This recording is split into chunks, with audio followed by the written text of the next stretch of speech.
back on the bumper of the Boler trailer, and although I have it mounted here, and generally I'm happy, on the other hand, I don't like that the bumper is so straight when the curve of the trailer, when the trailer is so curved. So I'm going to take the bumper off and make a cut in two places on the bumper, all the way, nearly all the way through. I'll leave this side untouched, so we'll cut through this way, and then I can give the bumper a little bit of a bend.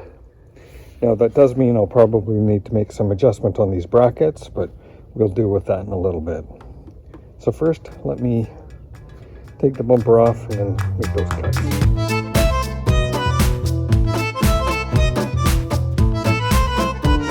Okay, so I'm going to make a cut here and a cut here. That'll give me the initial bend, and then we'll do a little bit of fine tuning as we go.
Bends, and it bends just kind of like I was expecting it to. Yeah, that is going to do the trick. So I'm pleased with that overall. I'm going to make a couple more cuts.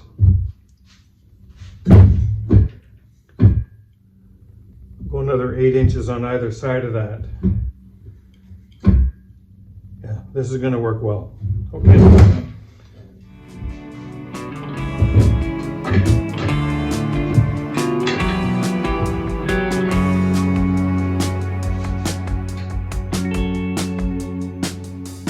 So I'm wanting to run a clamp from this leg to this leg, but I didn't have a pipe clamp long enough. Fortunately, I have two short pipe clamps, and simply using a pipe coupler, I can join these two clamps together and get as long a clamp as I want. So in that case, this is like almost an 8-foot clamp now. Well, 6-foot clamp, sorry, 6-foot clamp. And just simply take off the ends of one of them and away we go. So just if you're looking for a very long pipe clamp, that little $2 fitting is a terrific way to do it. So now I have it tightened up, and now I can just put a tack weld on each of these cuts that we've made. So 4 tack welds, and we're good to go. So I've been nibbling away at this curved bumper, and it is following the contour of the trailer significantly better than it was. Still not exactly perfect, but it's one of these things where I think I could go at it forever and ever and never be happy. So at some point I have to call it a day. I'm going to call it a day and do some welding.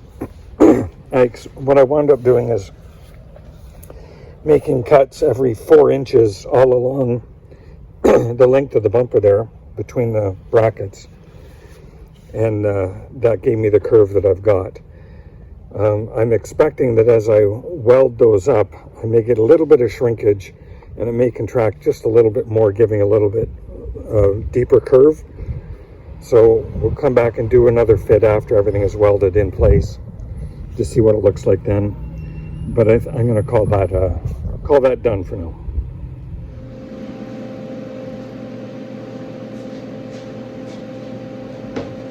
now that I'm happy with the curve of the bumper, I'm welding up all the seams that are that I cut.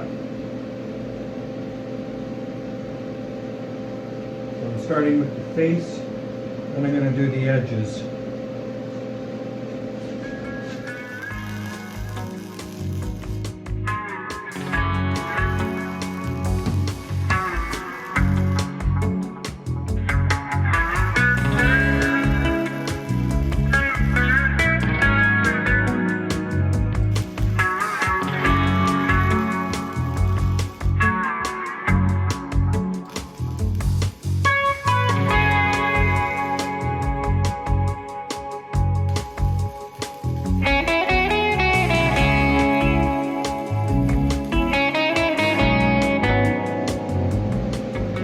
Welding a little bit, then stopping just to avoid any burn through. And I run the grinder along the seam here just to kind of give a bevel to each side of the edge so I get better penetration.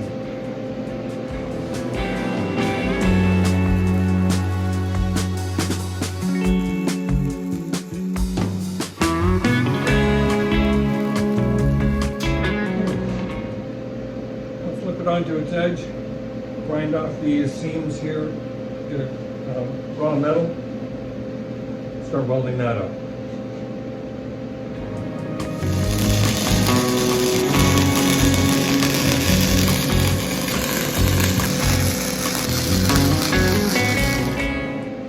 All right, just flip it over, do the other side. Okay, with the welding of all these joints now complete, it's time to do some grinding, and it's a lot of grinding.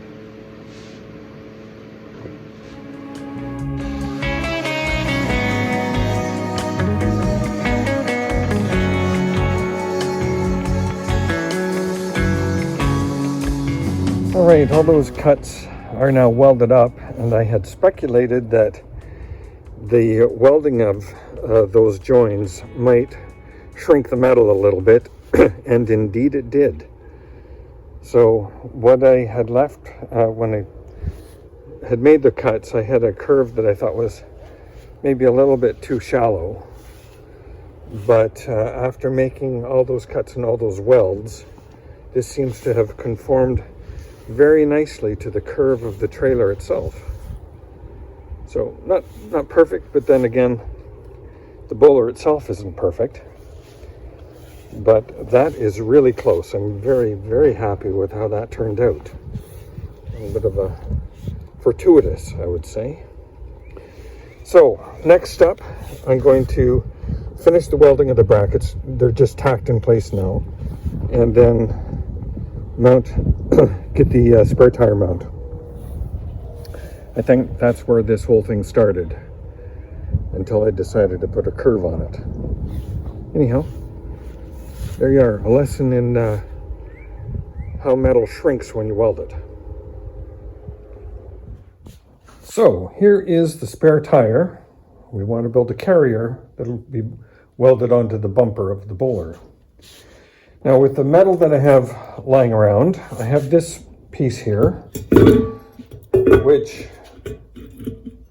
fits in there kind of nice, but it's a lot of excess metal that I don't need.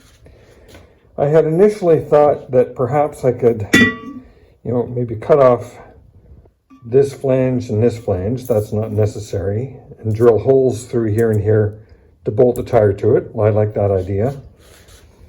This 4-inch or 3-inch piece that sticks up here isn't quite enough to clear the tire if I were to weld something like that on it. But by adding a little piece of steel in there, I would get the clearance that I need. But I'm thinking this is getting a little overcomplicated and kind of silly. So my thought is now we'll cut these flanges off, maybe round it just a little bit, cut that flange off. So we just have this piece of flat steel here. I'm going to cut this piece off entirely, so it's just a piece of flat steel. And then take this guy, weld him on kind of like that, and then give him a bend so that he'll come out parallel, or actually it will wind up being vertical, and I can weld this portion onto the bumper. So that's the goal that I've got. We'll wind up with just fundamentally two pieces. This and this cut down considerably, this flat steel cut down considerably. That'll be gone, the flanges are gone, and I think it'll be a much simpler approach. So let me start cutting that material apart. Now I'm thinking that I want the flat piece of steel that goes in here, I'd like that to be rounded on the edge, and it turns out that the dimension of that hub is about the size of a paint can. So I took the paint can, set it down on top of the flat steel, and I have now marked out where I want to cut. So that's how I get my rough dimensions.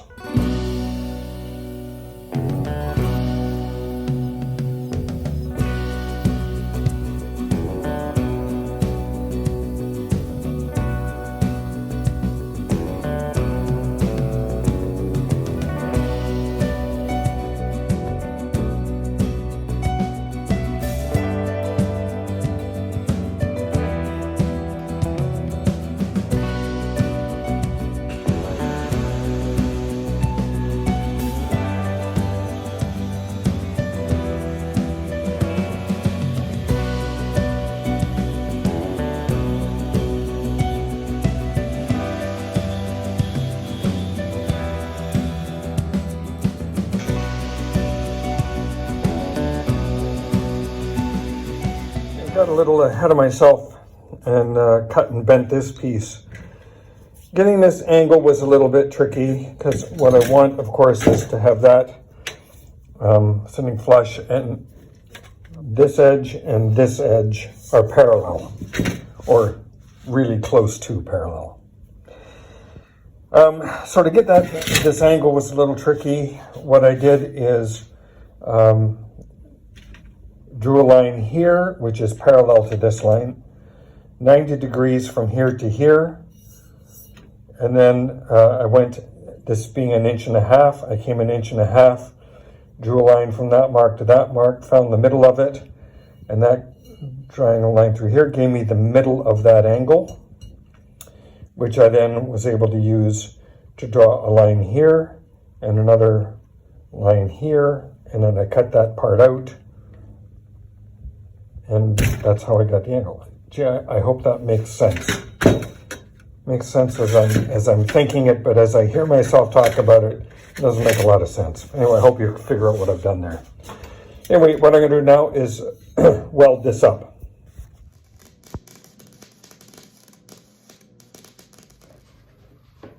Back to the grinder and we'll clean that up.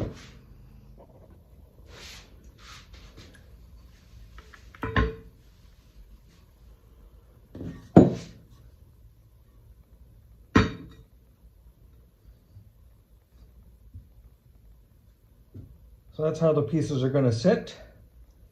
What I'm going to do now is mark the holes. I'm going to put 2 holes in this piece for the bolts to go through. And then they can be attached to those wheel studs with some wheel nuts. That's how this will be mounted onto this. So I have, with that sitting position as it is, I've got about 3/4 of an inch clearance here, which is exactly what I was looking for.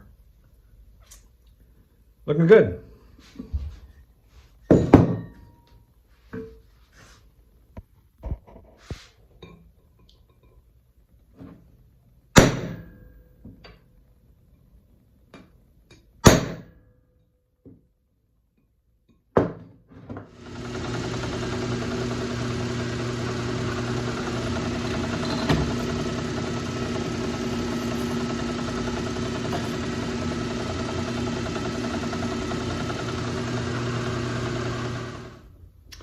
Now we'll just work up with some larger bits. I'm not going to get to the final size until I have the studs in hand.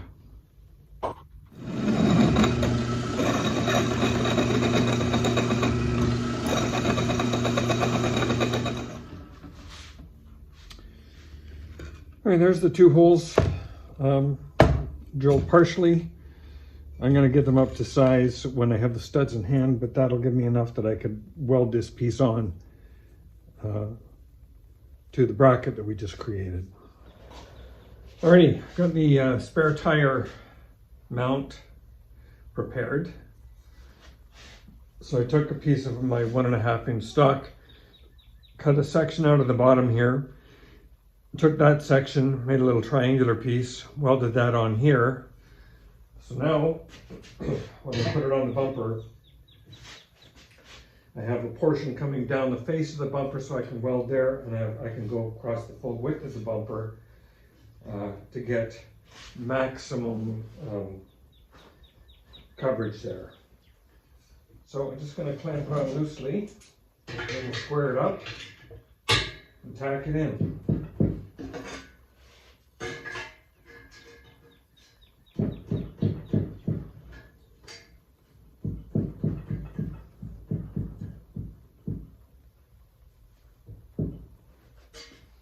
Alright,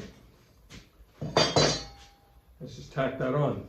Now the piece that goes on the top up here, still a little, so there's the piece that we cut. I drilled out the holes, they're 1/2 inch holes, and then I welded on some nuts onto the back of them. The intention being now, this will be welded on here, and then the tire can bolt onto that. First, let's get this welded on.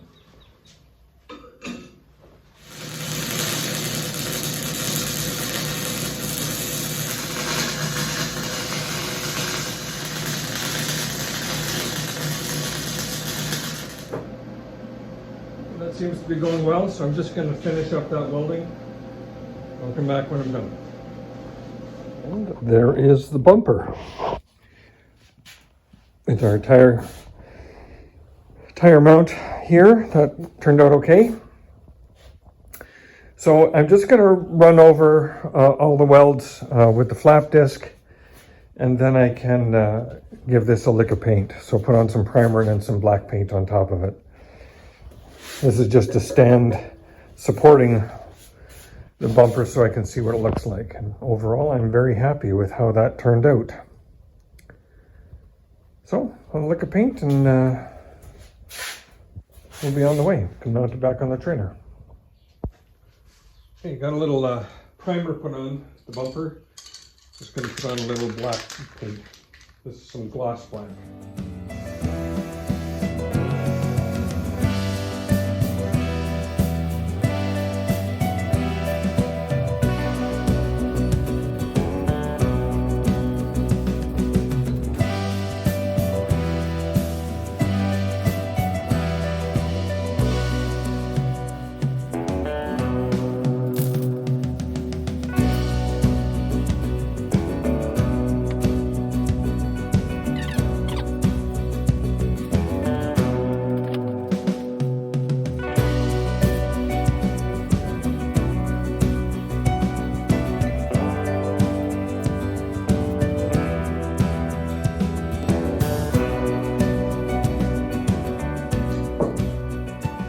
Let that be for a while. I'll come back and flip it around and paint the other side.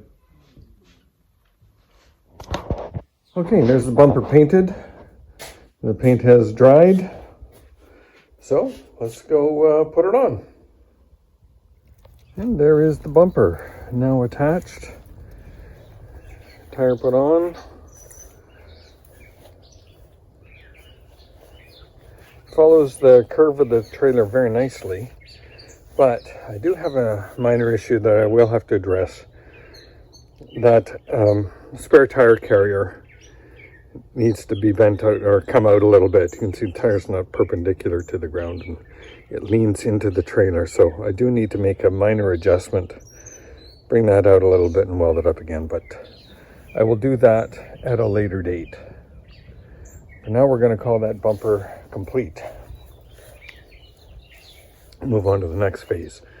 So the next part of this trailer is going to be putting on some cork insulation on the interior.